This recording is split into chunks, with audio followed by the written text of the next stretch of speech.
Sorry.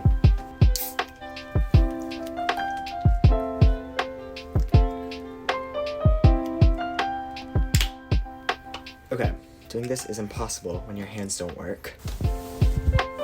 So, I can't really do anything right now because I'm recovering from some injuries. So I thought we would have a little chat, a little story time. So make yourself cozy, grab some friends, grab a little something sweet to drink, and let's have a little chat. So I'm gonna tell you what happened to me first, and then I'll get into the Taylor Swift story. So if you don't like blood and guts and stuff, skip to this time code. The rest of you, let me tell y'all how I ended up in this state. So, it was a little over a week ago. I was riding my skateboard. I was in a new area that I had never gone skateboarding in before. And I was in kind of like a fancy part of my neighborhood. And I was like, you know what the perfect song to listen to right now is Astronomy by Conan Gray. Because it's like, we drive through the woods, rich neighborhoods to watch. And that's kind of how I was feeling. I was like, oh my gosh, look at all these people with their bougie houses. Anyway, that's besides the point. I'm on my skateboard. I find this hill.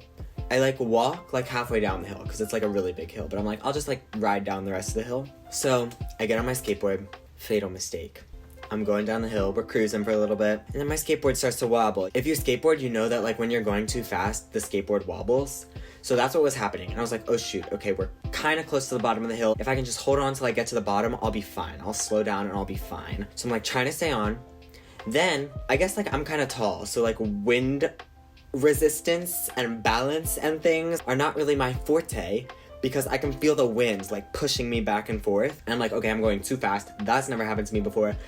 I need to bail. I can feel myself starting to lose my balance. And I'm like, if I don't jump off, I'm gonna fall off. Let me see if I can reenact this for you. So I'm on my skateboard, right? I jump off. I take maybe 2 steps, fall flat on my face, and I just kind of Superman across the street with my arms in front of me, and everything is just getting scraped up. My phone goes flying out of my hands. My headphones, still playing Astronomy, flying off my head across the street. I remember thinking, I didn't know it was possible to slide across the street like this. And so I stopped moving. I'm covered in blood. There's literally a hole in my shirt by my hip where the road just wore through it. I get my bearings. There's an entire family standing in the doorway of their house watching me. So embarrassing. And they go, are you okay? And I didn't know what to do. I didn't know if I was okay. So I hobble to my feet and I'm like, yeah, I'm good. I was not good. I'm realizing, okay, I can walk. That's a good sign. My knee is in so much pain. I stumble over to grab my phone out of the road, grab my headphones out of the road. My skateboard is long gone. And I kind of limp over to my skateboard. There's blood everywhere. I don't know what's an open wound and what's not, but everything hurts. And so I call my mom. I'm like, Mom, I need you to pick me up. I get to my skateboard. I sit on it in someone's lawn. Sorry for bleeding in your lawn. This old lady's walking past and she goes, are you okay? And I was like, yeah, I got my mom on the phone. I'm fine. She's like, okay, are you sure? And I was like, yeah, I'm fine. I was like, I don't know what this lady's gonna do for me. Even if I get back to my house, I'm not gonna be able to get inside. I could barely move. So I'm sitting there. It's also 90 degrees outside. And I'm like, if I lean on my wrist the right way, I can't feel my hands. So I was like, that's a good thing because my hands were in so much pain. My mom and my sister are on the phone. They get there to pick me up. I get in the car and they take me home. And so I got bandaged up. I went to the doctor a few days later, but that's all. So long story short, I fell off my skateboard. So that's why I'm here today. I can't drive anywhere. I can't really do much, so I'm just at home. So let's get into this Taylor Swift story, because I've been sitting on this one for a long time, waiting for the right moment to tell you guys, and you're gonna want to stay till the end, because it's giving Wattpad. It's giving unbelievable, but it is true, I promise. So it all started with the Great Ticketmaster War. It was so hard to get tickets to that dang tour. So I had access, I think there were 2 or 3 pre-sales, but I had access to all of them. Who's outside my house right now? I think there was 2 pre-sales, and I had access to both of them. And so the first pre-sale comes, I sit in the queue for 4 hours, didn't get a ticket. I was like, okay, fine. I'll try again in a few days for the next pre-sale, and we're gonna get this ticket. If only it was that easy, y'all. So the next pre-sale comes around. I wait in the queue again. I have my 3 roommates. I'm like, y'all need to get your laptops out because if mine fails, I need you guys to be my backups. So I'm in this queue all morning. I am at the cafe, doing my homework with the queue open in the background. I'm walking back to my apartment with my laptop open, connected to my hotspot, still in the queue. I sit in my apartment for a few hours, then it's time to go to class. I'm like, oh shoot, well what am I gonna do now? So I'm walking across campus with my laptop open, trying to get these Taylor Swift tickets. I get to class. I'm not paying attention in class. This class was so boring. Pay attention in class, but this class was really boring and useless. So it's justified. But I am in class and it's hopeless. I can't get these tickets. So I went home with a heavy heart, as I'm sure many of you did. But I was like, I know these tickets are gonna come to me. One way or another, I'm getting these tickets. I'm looking at Facebook Marketplace, things like that. People tried to scam me several times, but we avoided that. Also, side note, are my wound coverings giving like fingerless gloves? Like, it's kind of giving like C-word, right? Am I reviving like a 2014 fashion trend? Speaking of 2014 trends, I made a Tumblr, so you should go follow that. It's in the description.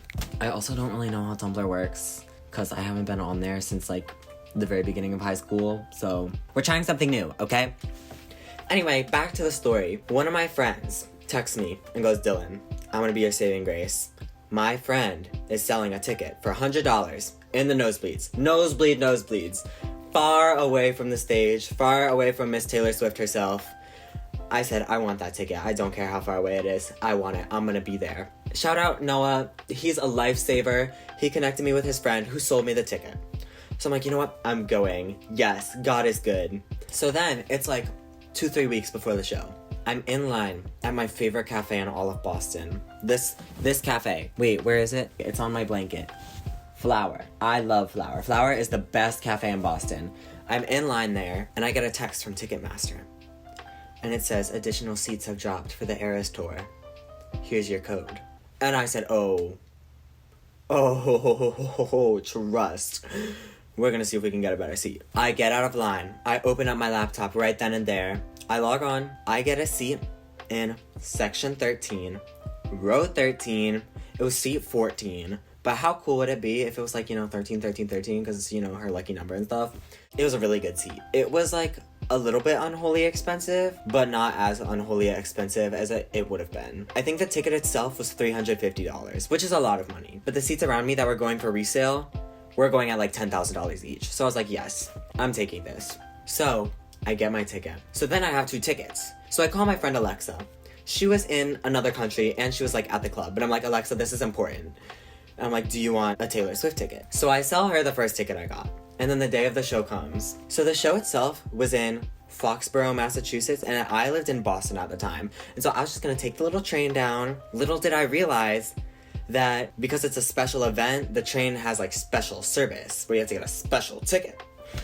And I did not have that ticket. So it's like, okay, we're gonna have to pay a fortune in Uber. So I get all dressed up. My theme was Reputation, because that's the best Taylor Swift album.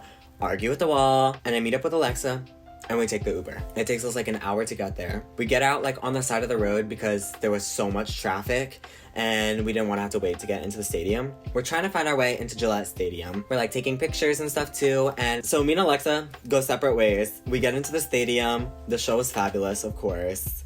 10 out of 10. I was exhausted by the end of it just standing for 3 hours. I don't know how she can perform for that long. Now here's where it gets juicy. So the show ends. I'm trying to find Alexa in the parking lot. We finally meet up. We're like, how on earth are we gonna get an Uber home? It's 11:30 at night. There's 80,000 other people that are also trying to leave this 1 square mile area. We're making our way to where it says the Uber is supposed to pick us up, which was like in front of an Olive Garden. And it was so random. We start checking for Ubers and Lyfts and stuff. Everything costs a fortune, but it's the middle of the night and we're like, we need to get home. We're an hour away from Boston. We have no way to get home. So we go to this Olive Garden parking lot where we're supposed to get picked up. There's all these creepy men there and they're like, we're Uber drivers, but like, if you pay us in cash on the side, you won't have to wait. And we're like, what? And they're like, yeah, like we're Uber drivers, but if you book us through the app, it's not gonna give you to us. It's gonna give you to someone where you're gonna have to wait for 40 minutes. So just pay me in cash and I'll drive you back. And we're like, absolutely not. We're not getting in these strange men's cars for an hour drive where there's no, like, accountability, no way to, like, make sure that we're safe. Absolutely not. But these men were, like, pressing. And so, like, Alexa's a warrior, let me tell you. She's like, to this man, she's like, show me the Uber app on your phone. Show me your account. Like, let me make sure you're real. She, like, took this man's phone and was, like, looking at the Uber app and everything. Like, she was making sure we were gonna be safe. But then we decided, we're like, better not. Because there was a bunch of other girls that was, like, sitting in the grass, and we were, like, talking to them, and they were like, yeah, these men are being super creepy, like, don't do it. They've been, like, approaching people all night and, like, harassing people. So we didn't go in the Uber car. We find this mother and daughter and are, like, talking to them, and we're like, oh, like, do you have a car? Did you drive here? And they were like, no, but, like, we can, all four of us, like, try to look for an Uber, and whoever gets it first, like, we can just go with them. Because they were also going back to Boston. We're looking, no luck. They end up getting in the car with the strange men, which is not a choice that I would have made, but, you know, I didn't hear about anybody getting murdered, so slay, I guess. At this point, like, an hour has gone by. So we finally get connected to an Uber driver. It says he's like a mile away, but of course there's like traffic everywhere, so he's going super slow. We are trying to wander around the parking lot and like go down the line of cars and find him. We waited for 40 minutes trying to find this man. His Uber dot was right on top of our like people dot, and we're like, where are you, king? Like, you should be right here. And so we called him. He was also acting kind of sketchy, and then he canceled on us. So we're back to square one. It's like 12:30, 1 o'clock at this point, and there's a hotel in the stadium parking lot. So we're like, we've been on our feet since like 6 o'clock. So we're just gonna go in the hotel, sit where it's warm because it was the middle of the night, and see if they can book us a cab. So we go in the hotel. We go to the man at the desk, and Alexa was like, can you call a cab? I like don't know how these things work. I didn't know hotels could do that for you, but anyway. The man gave us such attitude. He goes, I can't do that. And if you're not hotel guests, you need to leave. And Alexa was like, we can't just like sit for a little bit while we wait for our Uber. And the man was like, no. Heartless, cruel. He was so mean. We turn around and I grab Alexa's arm. Now here's where it like is like, oh my gosh, like what the world is happening to me. Because sitting in a chair by the door is Taylor Swift's guitarist. I recognized him because he has like the spiky hair, and I like saw that he was on stage all night, and I also recognized him from the Reputation tour movie. And I was like, Alexa, that's the guitarist. I was like, I am literally gonna die if I don't go say hi. So he was talking to someone, and I feel really bad because I kind of interrupted them, but I was like, excuse me, like, are you the guitarist? And he was like, yeah, and he was so nice. And we were like talking to him for a little bit. He actually seemed like kind of talkative, like he wasn't annoyed by us. He was really, really kind. And he was like, yeah, like I've been with Taylor like since the beginning. And I was like, oh my gosh, well like my dream is to like be a musician like this. So like, you know, if you know anyone that can like help me out, like set a king up. And the person that he was talking to was in charge of this, like, music production software company thing. So he was like, email her. So she gave me her business card, which was so cool. And I was like, thanks, queen. We're talking with him. We get a picture. He gives us these, like, Taylor Swift lover guitar picks, which was so sweet. And he was like, what are you guys up to? And we're like, we're waiting for an Uber. We literally can't find it. It's been hours at this point. It's the middle of the night. And, like, low-key, I was hoping he was gonna be like, oh, well, like, let me just, like, pull some strings for you because I'm rich and famous, but he didn't do that, but that's fine. We got him to sign our merch, and he signed my t-shirt. Wait, let me show it to you. So this is my shirt, and then this is where he signed it. His name was Paul Sidoti, but he was so nice. So we met Taylor Swift's guitarist, and he was so kind, and right at that point, we get an Uber. So we finally get in a car, we go home, we get home at like 2:33 in the morning, and that's my wild Taylor Swift story.